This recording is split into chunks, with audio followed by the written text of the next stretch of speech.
오늘 우리에게 주시는 하나님 말씀 민수기 27장 1절에서 11절까지의 말씀입니다. 한 절씩 교독하겠습니다. 요셉의 아들 므낫세 종족들에게 므낫세의 현손 마길의 증손 길르앗의 손자 헤벨의 아들 슬로브앗의 딸들이 찾아왔으니 그의 딸들의 이름은 말라와 노아와 호글라와 밀가와 디르사라. 그들이 회막문에서 모세와 제사장 엘르아살과 지휘관들과 온 회중 앞에 서서 이르되 우리 아버지가 광야에서 죽었으나 여호와를 거슬러 모인 고라의 무리에 들지 아니하고 자기 죄로 죽었고 아들이 없나이다. 어찌하여 아들이 없다고 우리 아버지의 이름이 그의 종족 중에서 삭제되리이까? 우리 아버지의 형제 중에서 우리에게 기업을 주소서 하매 모세가 그 사연을 여호와께 아뢰니라. 여호와께서 모세에게 말씀하여 이르시되 슬로브와 딸들의 말이 옳으니 너는 반드시 그들의 아버지의 형제 중에서 그들에게 기업을 주어 받게 하되 그들의 아버지의 기업을 그들에게 돌릴지니라. 너는 이스라엘 자손에게 말하여 이르기를 사람이 죽고 아들이 없으면 그의 기업을 그의 딸에게 돌릴 것이요 딸도 없으면 그의 기업을 그의 형제에게 줄 것이요 형제도 없으면 그의 기업을 그의 아버지의 형제에게 줄 것이요. 함께 하겠습니다. 그의 아버지의 형제도 없으면 그의 기업을 가장 가까운 친족에게 주어 받게 할지니라 하고 나 여호와가 너 모세에게 명령한 대로 이스라엘 자손에게 판결의 규례가 되게 할지니라. 아멘. 성경의 내용 중에 흥미로운 사실들이 몇 가지 있는데요. 성경에 등장하는 인물들의 총 수를 세어보면 약 3,400명 정도가 됩니다. 그리고 그들 중에서 이름이 언급된 경우를 또 세어보면 대략 2,000명 정도가 됩니다. 그리고 그들 중에서도 이제 대화를 한 사람들의 이름을 또 계수해 보면 약 1,000명 정도로 추려지게 됩니다.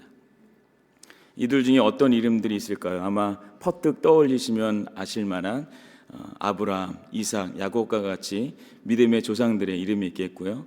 그리고 구약에서 모세와 다윗과도 같이, 또 신약에서 베드로와 바울과도 같이 하나님께 아름답게 쓰임받은 사람들의 이름이 있습니다. 근데 짐작하셨겠지만 이 이름들의 대부분은 남성인 경우가 많습니다. 여성의 경우는 약 150명 정도로 불과한 숫자를 셀 수가 있습니다. 150명이라는 숫자가 상대적으로는 적지만 그만큼 여성들의 이름이 기록되었다면 아마도 특별한 성경의 이야기들과 관련되어 있을 확률이 높다고 볼 수 있겠습니다. 오늘 우리가 함께 읽은 말씀에서도 특별한 여성들의 이름이 언급되는데요. 바로 슬로브앗의 5 딸들 말라와 노아와 밀가와 호글라와 디르사입니다. 구약 성경 전체에서는 이들의 이름이 총 5번이나 언급이 되는데요. 오늘 우리가 함께 읽은 말씀에서는 이들의 이름이 아주 편안한 상황에서 불려지고 있지는 않은 것 같습니다. 오히려 누군가가 칭찬하거나 격려하는 상황이 아니라 오히려 자신들의 억울한 사연을 호소하고 있는 상황입니다. 회막 어중에서 모세와 엘르아살 앞에서 그리고 온 이스라엘 백성이 지켜보는 중에서 자신들의 억울함을 토로하고 있는 그런 상황인데 그것에 대한 이유가 있었습니다. 우리가 잘 알고 있듯이 약속의 땅 가나안은 하나님께서 이스라엘 민족에게 주신 땅이죠. 그리고 그 하나님은 이 땅을 주실 때 그들이 알아서 나눠 가지라고 하지 않으셨습니다. 하나님께서 각 지파의 땅이 어느 위치에 있는지 그리고 각 지파의 경계도 어떻게 해야 되는지에 대해서 아주 세심하게 또 세분하게 또 나눠 주셨습니다. 하나님의 완벽한 명령 가운데 이 일들이 진행이 된 거죠. 그런데 이렇게 분배된 땅이 후손들에게 물려줄 때 가지고 있었던 하나의 조건이 있었는데요. 바로 아들에게 물려줄 수 있었습니다. 당시 문화에서는 당연한 규정이었죠. 그런데 문제가 뭐였을까요? 슬로브앗이 죽음으로 인해서 아들이 없는 그 가문은 더 이상 땅을 물려받을 수가 없게 된 겁니다. 그렇기 때문에 슬로브앗의 5 딸들이 모세와 엘르아살을 찾아온 것이죠. 그리고 모든 회중 앞에서 당당히 요구합니다. 우리에게 아버지의 기업을 주소서. 이 장면은 사실 민수기에 기록된 다른 이스라엘 백성의 모습과는 아주 대조적입니다. 민수기 27장의 앞선 내용들을 잘 살펴보면 이스라엘 민족의 모습들은 그동안 어땠습니까? 많은 경우에 약속의 땅을 눈앞에 두고도 그들은 여전히 불평하고 원명하고 심지어 애굽으로 돌아가기를 원했던 사람들입니다. 그들에게 물이 없고 음식이 부족할 때 계속해서 불평했습니다. 원망했습니다.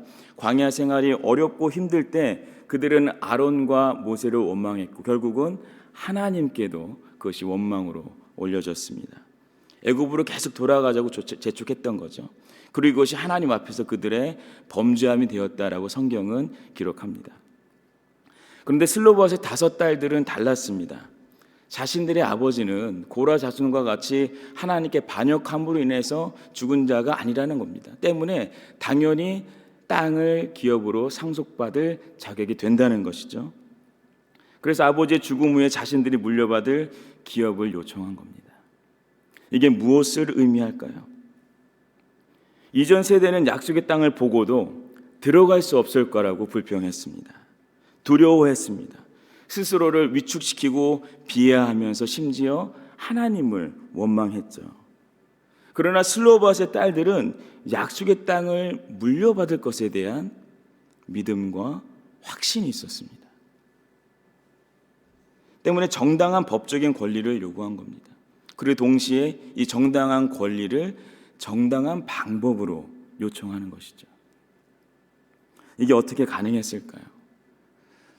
하나님을 향해 가지고 있던 그들의 믿음을 통해서 하나님이 하실 일들을 봤기 때문입니다.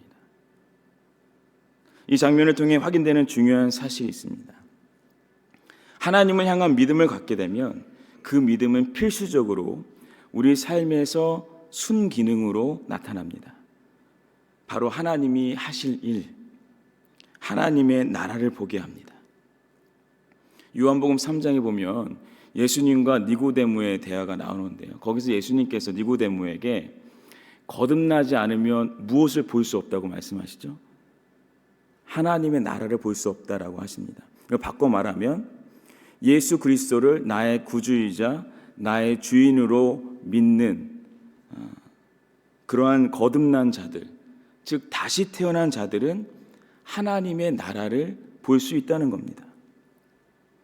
이걸 우리 삶에 적용해 보면요, 믿음이 없으면 내가 살아가는 세상의 모든 영역은 유한한 세상입니다. 내가 짊어지고 내가 감당해야 하는 삶이기 때문입니다.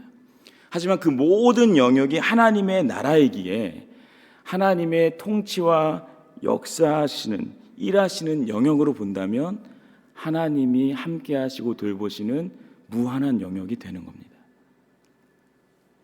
슬로봇의 5딸들은 약속의 땅을 하나님이 통치하시고 일하시는 땅으로 봤습니다.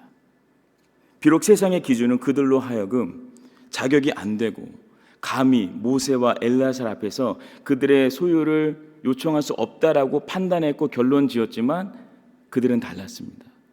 거기서 멈추지 않았고 나아간 것이죠. 그래서 결과가 무엇입니까? 민수기 27장 6절과 7절에 이렇게 말씀합니다. 여호와께서 모세에게 말씀하여 이르시되 슬로봇과 딸들의 말이 옳으니 너는 반드시 그들의 아버지의 형제 중에서 그들에게 기업을 주어 받게 하되 그들의 아버지의 기업을 그들에게 돌릴지니라. 아멘. 하나님께서 이 일에 직접 개입하시는 거예요. 슬로봇이 죽었으니 그의 형제들 중에 기업을 물을 자를 정해라. 근데 여기서 끝이 아니죠. 사람이 죽었을 때 아들이 없고 딸만 있으면 딸이 그 기업을 물으라고 하십니다. 근데 딸이 없으면 그 자녀의 형제에게 물려주고요, 형제도 없으면 그 아버지의 형제가 받을 수 있다고 합니다. 근데 이마저도 안 될 때 대안이 무엇인지가 11절에 나오는데 같이 한 목소리로 읽겠습니다. 그의 아버지의 형제도 없으면 그의 기업을 가장 가까운 친족에게 주어 받게 할지니라 하고 나 여호와가 너 모세에게 명령한 대로 이스라엘 자손에게 판결의 규례가 되게 할지니라. 아멘. 가까운 친족에게 그 기업이 상속될 수 있도록 명령하십니다. 그리고 이 명령은 이스라엘 자손에게 있어서 계속해서 지켜야 하는 판결의 규례가 됩니다. 자, 여기서 잠시 생각해 보면 친족이 기업을 물을 수 있는 이 경우, 이 규례가 성경에 어떤 사건과 연관이 되어 있을까요? 보아스와 룻의 이야기입니다. 고엘 제도의 전형, 고엘 제도의 완성이 바로 슬로보아스의 딸들로부터 시작된 겁니다. 결국 이 규례로 인해서 다윗의 혈통이 가능하게 되었고, 더 나아가서는 예수 그리스도의 메시아로 오심이 준비가 된 겁니다. 슬로보아스의 5 딸들이 가진 믿음을 통해서 그 가문이 기업을 얻은 것뿐만 아니라 하나님의 구원 사역이 이어지게 됩니다. 오늘 말씀을 듣고 삶으로 나아가는 우리가 던져야 하는 질문은 이겁니다. 과연 우리는 하나님이 허락하신 그 믿음을 가지고 세상을 어떻게 바라보고 있습니까? 우리의 믿음은 우리의 현실에서 어떻게 작동되고 있습니까? 요한복음 1장 12절에 분명히 이렇게 말씀하십니다. 영접하는 자, 곧 그 이름을 믿는 자들에게는 하나님의 자녀가 되는 권세를 주셨으니. 오늘 하루 마주하고 감당하는 모든 사람들과 상황들은 나의 존재가 하나님의 존재로, 하나님의 자녀로 마주하고 감당하는 겁니다. 내가 계획할 수 있고, 내가 적극적일 수 있고, 다른 사람 아닌 내가 책임져야 할 때가 많이 있습니다. 그러나 그 영역이 내 것이 아니라 하나님의 것이고, 나의 주권이 아니라 하나님의 주권으로 다스려지는 곳이면 전혀 다른 시각을 갖게 합니다. 포기하고 싶은 순간이 찾아올 수 있겠죠. 그러나 포기하지 않을 이유가 생기는 겁니다. 내게 아니고 내가 하는 것이 아니기 때문입니다.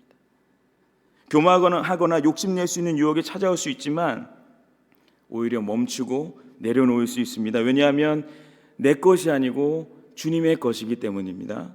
내가 하는 것 아니라 주님이 하시기 때문입니다.